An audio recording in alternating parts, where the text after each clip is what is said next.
Good morning.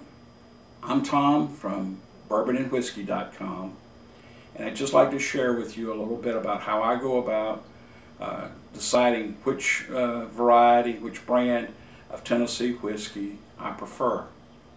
They're all excellent products. There's no right and wrong, but like everything else in life, everyone has a preference for one or the other. Currently, there are only two distillers of Tennessee whiskey.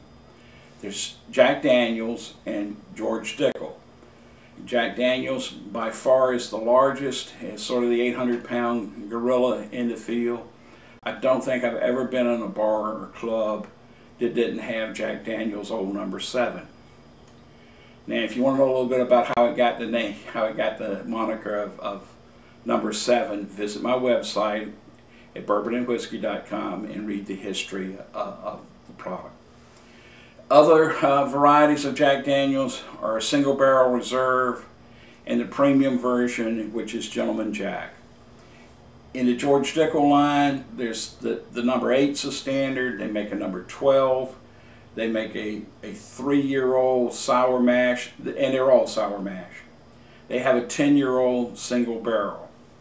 Now, the thing that affects the taste of a Tennessee whiskey, or any whiskey for that matter, it is how it's aged and the water that's used. It all comes off the still as alcohol and water. It's put into a charcoal barrel and aged. The longer it's in the barrel, the more color and aroma it's going to have. But you may prefer one that's lighter, hasn't been aged as long. You might prefer one that's a little darker and been in the barrel a little bit longer. Now, what I do is I take a standard whiskey glass and I pour in just enough to cover the bottom. You don't really need that much, but it helps when you want to sniff the aroma. I also do it with miniatures. If you're going to sample 4 or 5 different varieties of a Tennessee whiskey, that can add up to quite a bit. You can get the same product in a miniature and save a lot of money. The miniatures are every bit as good, and it's enough whiskey in a miniature to get at least 4 tastings, maybe 6. So that's how I do it. After I take a sip, swish it around in my mouth a little bit.